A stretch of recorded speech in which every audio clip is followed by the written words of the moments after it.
Hello everyone. Welcome to the 10th lecture. हमारा जो last lecture था उसके अंदर हम लोगों ने types of construction contracts discuss किया हुआ था, राइट। तो आज का जो लेक्चर है इसके अंदर हम लोग डिस्कस करेंगे, let me write down the title of today's lecture. This is lecture number 10, right? And in this lecture we are going to cover what is a project and project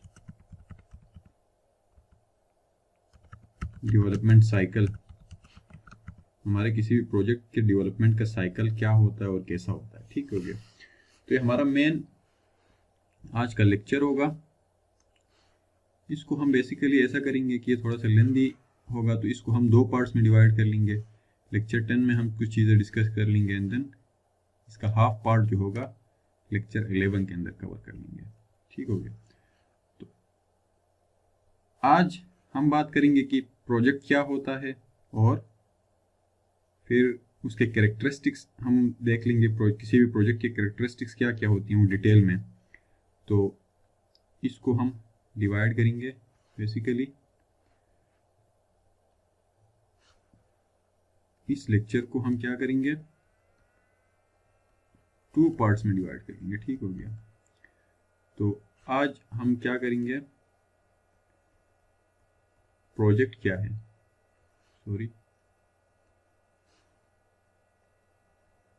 project क्या है और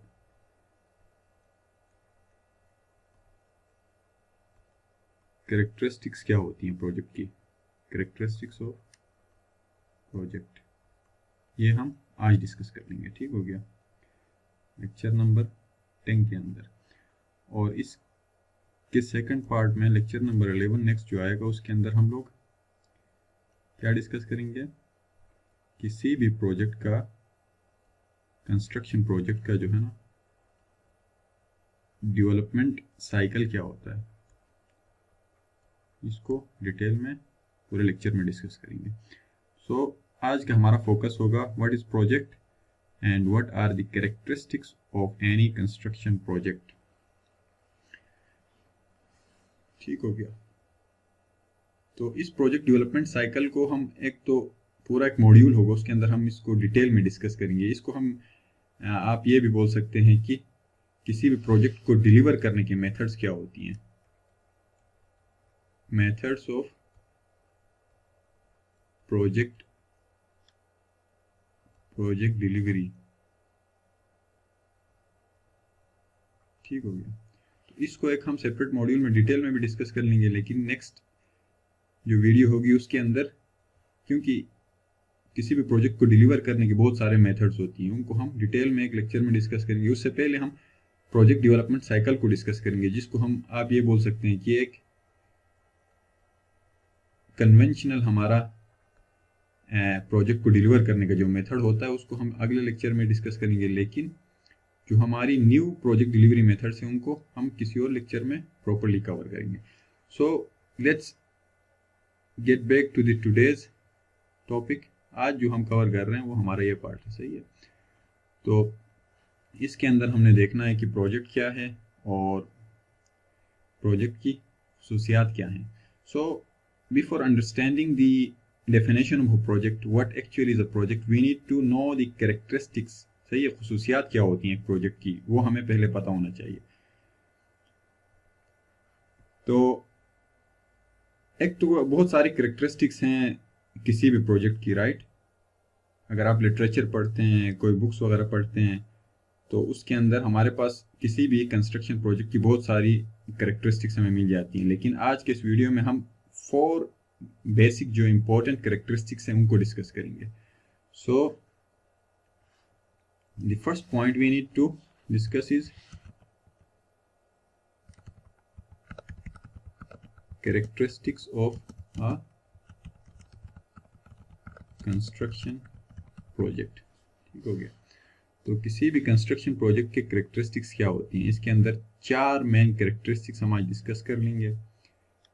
the first one is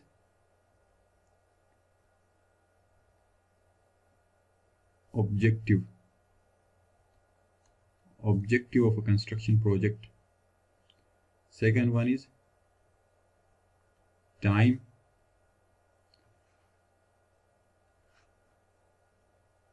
Objective, time. Third one is budget. Fourth one is resources. ठीक हो गया। तो these are 4 main objectives. और भी objectives हैं इसके अलावा, लेकिन हम लोग जो मेन 4 ऑब्जेक्टिव्स हैं किसी भी कंस्ट्रक्शन प्रोजेक्ट के, जो मेन 4 करेक्टरिस्टिक्स हैं, उनको डिटेल में डिस्कस कर लेंगे। सो द फर्स्ट वन इज आपका कंस्ट्रक्शन का ऑब्जेक्टिव क्या है।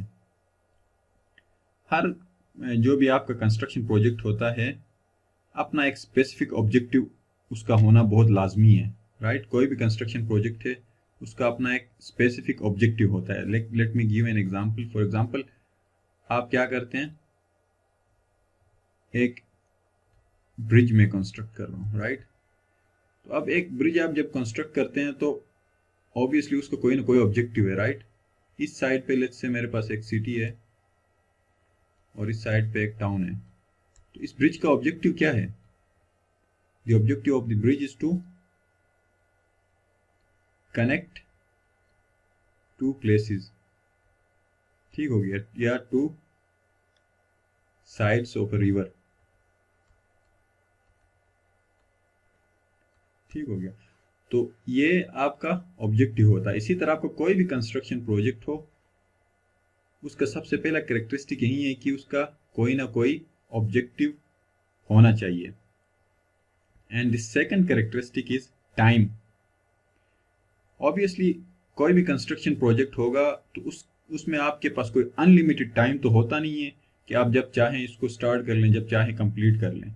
तो कोई भी प्रोजेक्ट होगा उसका टाइम डिफाइंड होगा, मतलब उसका आपको प्रोजेक्ट का स्टार्ट डेट पता होगा कि आपने इस वक्त स्टार्ट करना है, एंड देन एंड डेट आपके पास डिफाइंड होगा, ठीक हो गया। लिमिटेड टाइम के अंदर आपने इसको कंप्लीट करना होता है, इसीलिए इस कैरेक्टरिस्टिक को हमने सेकंड नंबर पे रखा हुआ है। And then comes the third one, जो कि काफी इंपॉर्टेंट है, budget. As you have to, आपके पास क्या होता है कि बजट के अंदर फंडिंग की लिमिटेशंस होती हैं, right. Within that limitation you need to complete the project.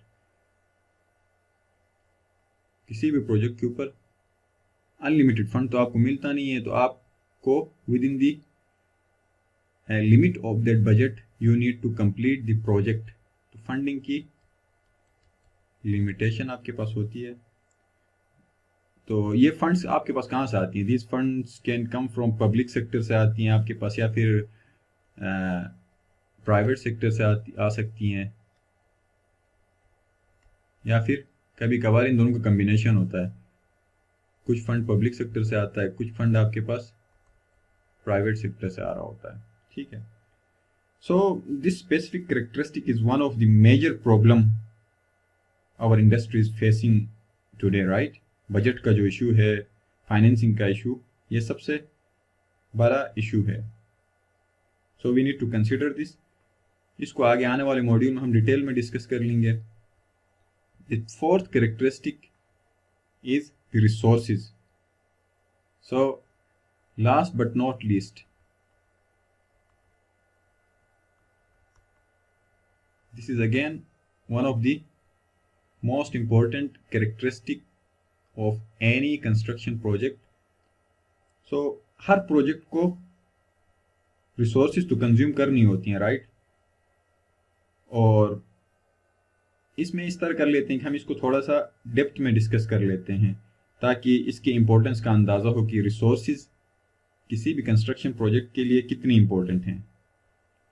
ठीक हो गया। तो इसको हम थोड़ा सा और रिसोर्सेज वाले पार्ट को थोड़ा सा एलाबोरेट करके इसको हम फर्दर एक्सप्लेन करते हैं, क्योंकि एक दो पॉइंट्स में प्रॉपर इसकी अंडरस्टैंडिंग नहीं होगी। रिसोर्सेज राइट, अब जो चार कैरेक्टरिस्टिक्स हैं इनको हमने डिस्कस तो कर लिया थोरली, लेकिन रिसोर्सेज वाले फोर्थ कैरेक्टरिस्टिक को हम और थोड़ा सा फर्दर डिस्कस कर लेते हैं।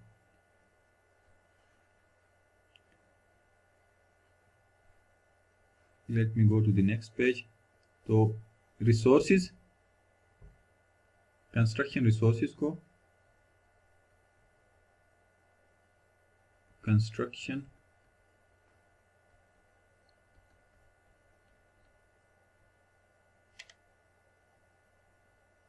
रिसोर्सेज हमारे पास क्या क्या होती हैं। सो बेसिकली हमारे पास जो है ना कंस्ट्रक्शन की मेन, हम इसको क्या कहते हैं, फोर कैरेक्टरिस्टिक्स हम कंसीडर करते हैं। Let me write down here. कौन कौन सी हमारे पास होती हैं?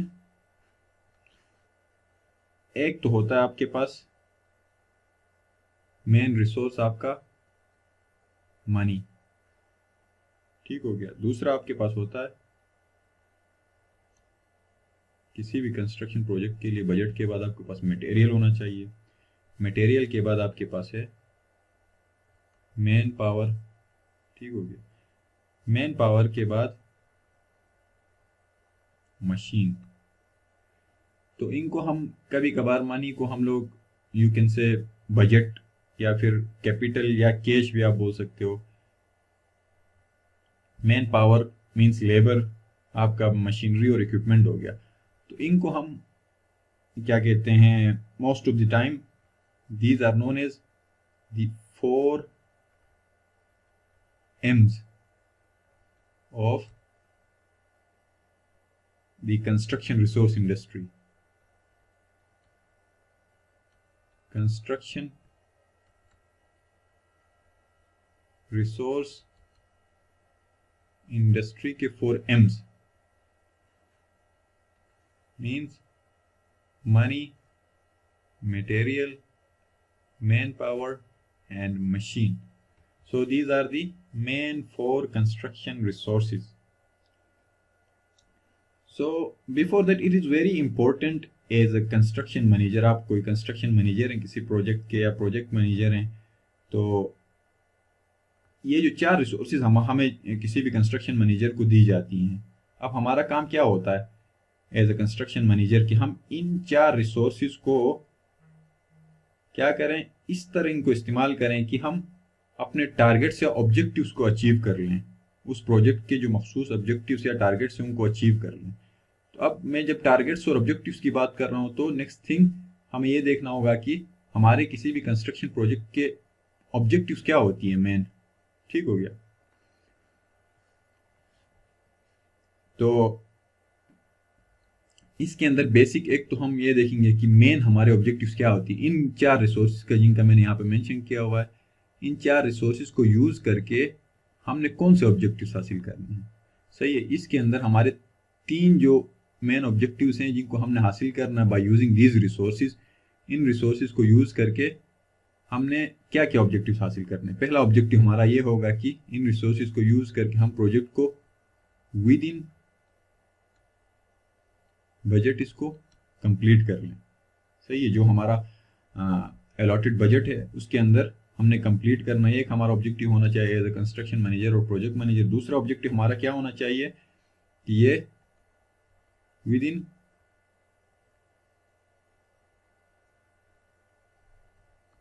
स्केड्यूल, जो आपका स्केड्यूल बना हुआ है, डिफाइंड स्केड्यूल है, उसके हिसाब से विद इन टाइम आपको कंप्लीट करना होगा। This is your second objective. Third objective is इसकी क्वालिटी की maintenance with in quality target which is approved at the beginning of the project, जब आपने कॉन्ट्रैक्ट किया उस वक्त आपने जो भी क्वालिटी को मेंटेन रखने के लिए अप्रूवल्स आपको मिली हैं उनको आपने क्या करना है, मेंटेन रखना है। क्वालिटी एश्योरेंस होनी चाहिए, विद इन बजट होना चाहिए, आपका जो स्केड्यूल बना है उसके हिसाब से विद इन टाइम आपका प्रोजेक्ट कंप्लीट होना चाहिए। अब इन ऑब्जेक्टिव्स को हासिल करने के लिए ऑब्वियसली हम इन 4 रिसोर्सेज को यूज कर लेंगे, सही है। लेकिन ये 3 जो अहम ऑब्जेक्टिव्स हमने जिनका जिक्र किया 1 2 3, किसी भी प्रोजेक्ट की कामयाबी के लिए इन ऑब्जेक्टिव्स को अचीव करना बहुत लाजमी है। लेकिन इसके अलावा ये वो ऑब्जेक्टिव्स हैं जो आप लोग हमेशा किसी न किसी बुक के अंदर, किसी कोर्स के अंदर, लिटरेचर किसी आर्टिकल को आप पढ़ते हैं तो उसके अंदर आपको ये 3 ऑब्जेक्टिव्स दिखेंगे कि किसी भी कंस्ट्रक्शन प्रोजेक्ट के ये 3 ऑब्जेक्टिव्स होती हैं जिनको हमने अचीव करना है, राइट। ये 3 ऑब्जेक्टिव्स हैं जिनको हमने अचीव करना है। लेकिन इसके अलावा भी किसी भी कंस्ट्रक्शन प्रोजेक्ट के जो है ना और भी ऑब्जेक्टिव्स होती हैं जिनको एज अ प्रोजेक्ट मैनेजर या एज अ कंस्ट्रक्शन मैनेजर या एज अ साइट इंजीनियर या फिर आप प्रोजेक्ट के ओनर हैं, आपको इन 3 के अलावा भी ऑब्जेक्टिव्स हैं उनको भी माइंड में रखना है लाजमी। ठीक हो गया। तो वो ऑब्जेक्टिव्स क्या क्या हैं, इन 3 के अलावा जो ऑब्जेक्टिव्स हैं उसमें आपकी शामिल हैं, इन 3 के अलावा आपका 4th ऑब्जेक्टिव होगा, लेट्स से आपने सेफ्टी का ख्याल रखना है। You need to make it sure that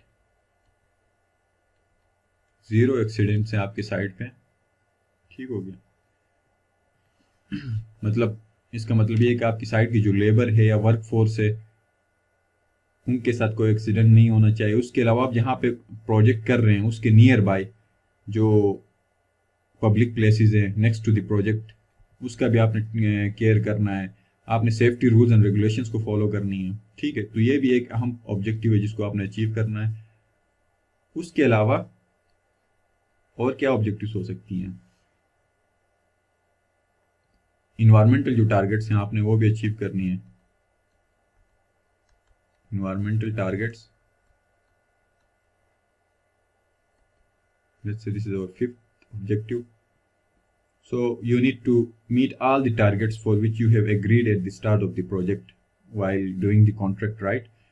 So इसको जो है ना इन्वायरमेंटल टारगेट्स, इसमें जो हमारी इन्वायरमेंटल हेल्थ एंड सेफ्टी से रिलेटेड जो भी चीज़ें आती हैं इसके लिए हमने एक अलग से पूरा मॉड्यूल रखा हुआ है जिसके अंदर हम इसको प्रॉपर तरीके से एक्सप्लेन करके डिस्कस कर लेंगे। बिकॉज किसी भी कंस्ट्रक्शन के मैनेजमेंट के लिए ये काफ़ी वाइटल और इम्पोर्टेंस रखता है। फिलहाल अभी हम ऑब्जेक्टिव्स को डिस्कस कर लें। तो उसके बाद जो हमारा लेट्स से हमारा 6th क्या हो सकता है, 6th ऑब्जेक्टिव, उसके अलावा और क्या हो सकता है, financial success.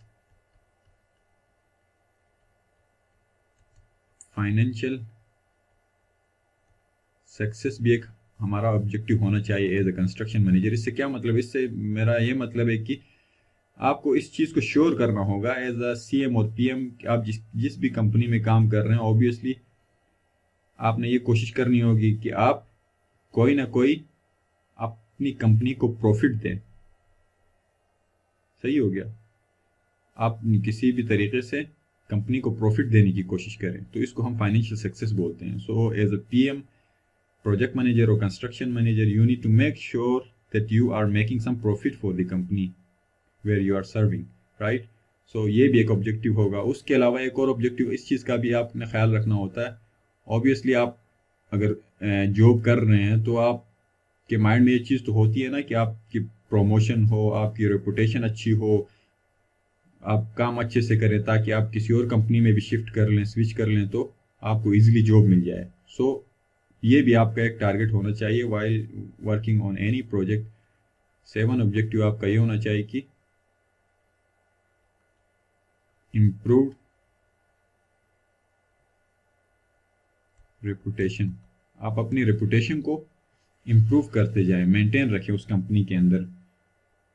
Because doing good job is also always important to improve your reputation within the company, right?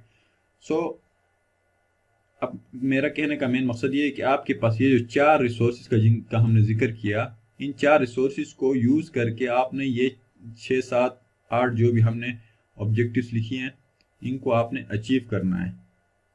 तो अब इन ऑब्जेक्टिव्स को अचीव करने के लिए आपको ये 4 रिसोर्सेज अगर अवेलेबल हैं तो ऑब्वियसली इन 4 रिसोर्सेज को प्रॉपर तरीके से मैनेज करना बहुत इम्पोर्टेंट और वाइटल है, राइट।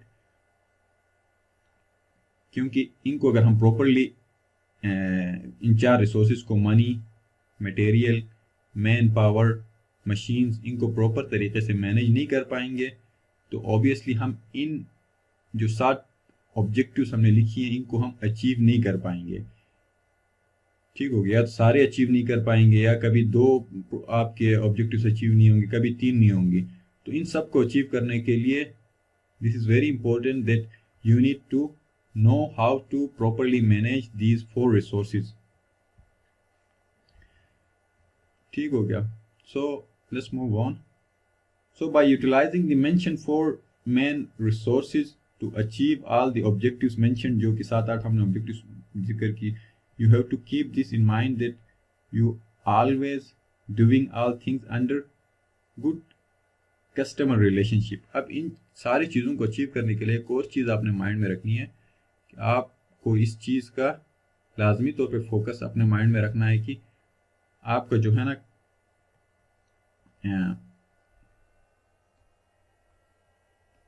गुड कस्टमर रिलेशंस, इस चीज़ का आपने बहुत ख्याल रखना है। क्योंकि ऑब्वियसली हमारा जो आप कोई भी प्रोजेक्ट कर रहे होते हैं एज अ कंस्ट्रक्शन फर्म, अब एक प्रोजेक्ट करके तो आपने बैठना नहीं है। Obviously you will look for second project, third project, और इसी तरह आपने प्रोजेक्ट्स आगे करते जा रहे हैं। अब एक प्रोजेक्ट आपने किया तो दूसरा प्रोजेक्ट आपको तभी मिलेगा अगर आपका रेपुटेशन ठीक है। आपने इस प्रोजेक्ट को कंप्लीट करते वक्त आपने ऊपर जो 4 रिसोर्सेज जिनका जिक्र किया उनको प्रॉपर तरीके से यूटिलाइज किया है, और जिन 7 ऑब्जेक्टिव्स का हमने जिक्र किया उनको आपने अगर सबको प्रॉपर तरीके से अचीव किया है with in time, with in quality के एश्योरेंस करके, इन्वायरमेंटल टारगेट्स, 0 एक्सीडेंट्स, ये सारे अचीव किए हैं, तो ऑब्वियसली सेकंड टाइम भी आपको प्रोजेक्ट मिलने के चांसेस इंक्रीज होंगी, राइट। सो यही मतलब है इसका कि आपने हमेशा गुड कस्टमर रिलेशनशिप या रिलेशंस का आपने ख्याल रखना है। तो these are very important things. तो आज के लेक्चर को हम यहाँ पे कंक्लूड करते हैं और क्लोज कर देते हैं। सो आज के लेक्चर में हमने बेसिक क्या चीज़ डिस्कस की, प्रोजेक्ट और प्रोजेक्ट के करेक्टरिस्टिक्स क्या होती हैं। प्रोजेक्ट के करेक्टरिस्टिक्स हमने 4 मेन डिस्कस किए। Objective is the first characteristic, then time, then budget and resources. ठीक हो गया। किसी भी प्रोजेक्ट का एक डिफाइंड ऑब्जेक्टिव होना चाहिए और हर प्रोजेक्ट का डिफाइंड टाइम होता है, स्टार्ट डेट और एंड डेट, और लिमिटेड फंडिंग होती है, उसके अंदर हमने पूरी प्रोजेक्ट को कंप्लीट करना होता है। एंड देन रिसोर्सेज आपकी होती हैं। रिसोर्सेज को हमने फिर फर्दर और एक्सप्लेनेशन के साथ समझने की कोशिश की, जिसके अंदर हमने 4 मेन रिसोर्सेज का जिक्र किया, money, material, man power and machinery और इक्विपमेंट। इनको हम 4 AIIMS of construction resource industry भी बोलते हैं। अब इन 4 रिसोर्सेज को यूज करके हमने 7 ऑब्जेक्टिव्स को अचीव करना है। इसमें से हमने एक तो 3 मेन ऑब्जेक्टिव्स का जिक्र किया। 3 मेन ऑब्जेक्टिव तो आपने अचीव करने ही करने हैं। उसके अलावा भी हमने ये जो रेड पेन से मैंने मार्क किए हैं ये सेकेंडरी आप इनको बोल लें, सेकेंडरी ऑब्जेक्टिव्स हैं। वाइट वाले आपके प्राइमरी ऑब्जेक्टिव्स हैं। तो ये कुल मिला के आपने 7 ऑब्जेक्टिव्स अचीव करने बाय यूजिंग दीज 4 रिसोर्सेज। और उसके अलावा आपने गुड कस्टमर रिलेशंस का भी ख्याल रखना है ताकि आपको एक प्रोजेक्ट मिलने के बाद दूसरा प्रोजेक्ट भी मिले। So let's wind up here and in next lecture, जो हमारा इस लेक्चर का सेकंड पार्ट जिसका हमने जिक्र किया था प्रोजेक्ट डेवलपमेंट साइकिल, तो उसको हमारा जो नेक्स्ट लेक्चर होगा लेक्चर नंबर 11, उसके अंदर हम क्या डिस्कस करेंगे, प्रोजेक्ट का डेवलपमेंट साइकिल क्या होता है, किसी भी कंस्ट्रक्शन प्रोजेक्ट का डेवलपमेंट साइकिल क्या होता है, और इसको हम बोलते हैं कन्वेंशनल प्रोजेक्ट डिलीवरी मेथड भी बोलते हैं, सही है। जैसे मैंने पहले लेक्चर के स्टार्ट में बोला था कि किसी भी प्रोजेक्ट को डिलीवर करने के बहुत सारे मेथड्स हैं, लेकिन ये जो प्रोजेक्ट डेवलपमेंट साइकिल वाला जो हम अगले लेक्चर में डिस्कस करेंगे, ये एक कन्वेंशनल प्रोजेक्ट डिलीवरी मेथड है, इसको डिस्कस करेंगे। बाकी प्रोजेक्ट डिलीवरी मेथड की जो टाइप्स है ना, उनको हम एक अलग लेक्चर के अंदर डिटेल में फिर डिस्कस करेंगे। So let's wind up here. So for today, goodbye. See you guys in next video with our new topic. Till then, goodbye.